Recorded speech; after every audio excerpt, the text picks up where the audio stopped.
Welcome to Nellai food channel. இந்த வீடியோவில் நம்ம பூரிக்கு பெஸ்ட்டான சைட் டிஷ் பூரி கிழங்கு எப்படி செய்யலாங்கிறத பார்க்கலாம் வாங்க. பூரி மசாலாவுக்கு தேவையான உருளைக்கிழங்கை நம்ம ரெடி பண்ணி எடுத்துடலாம். நான் 3 உருளைக்கிழங்கை குக் பண்ணி மேஷ் பண்ணி எடுத்திருக்கேன். உருளைக்கிழங்கு குக் பண்ணும்போது கூடவே கொஞ்சம் உப்பு ஆட் பண்ணிக்கோங்க.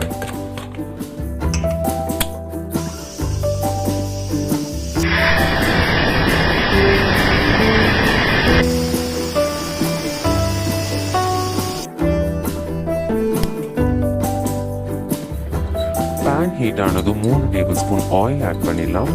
ஆயில் நல்ல ஹீட் ஆனதும் கடுகு உளுந்தம் பருப்பு ஆட் பண்ணிடுங்க.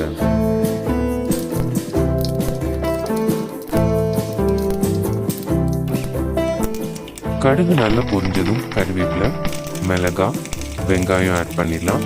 கூடவே கொஞ்சமாக பெருங்காயமும் ஆட் பண்ணிடுங்க.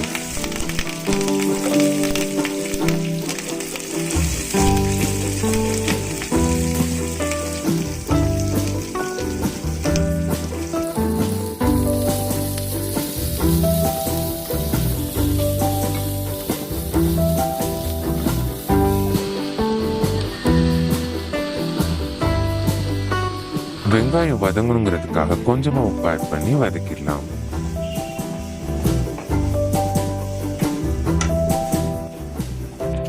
வெங்காயம் குக் ஆனதும் கொஞ்சமாக பட்டாணி ஆட் பண்ணிடுங்க. பட்டாணி குக் ஆகிறதுக்கு கொஞ்சமாக தண்ணி ஆட் பண்ணுங்க.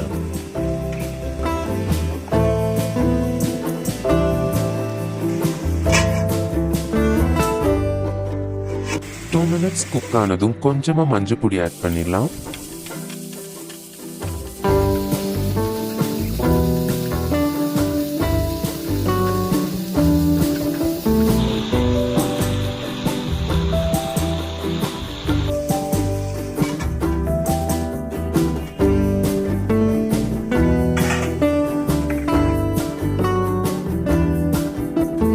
இப்போ மசிச்ச உருளைக்கிழங்கு ஆட் பண்ணிடலாம். கூடவே 2 டேபிள் ஸ்பூன் கடலை மாவை தண்ணியில் மிக்ஸ் பண்ணி எடுத்திருக்கேன், அதையும் ஆட் பண்ணிடலாம்.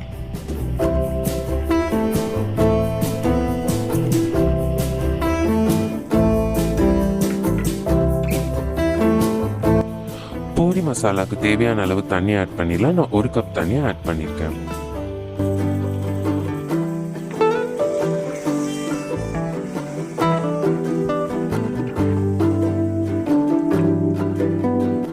ஃபைனலாக மசாலாவுக்கு தேவையான உப்பு ஆட் பண்ணிடலாம்.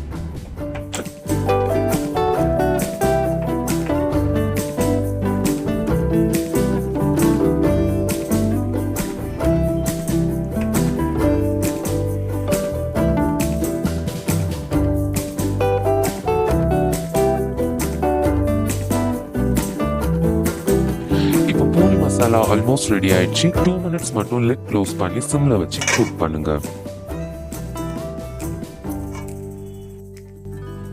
நீங்களும் இந்த ரெசிபியை வீட்டில் ட்ரை பண்ணி பார்த்துட்டு எப்படி இருந்ததுன்னு கமெண்ட் பண்ணுங்கள்.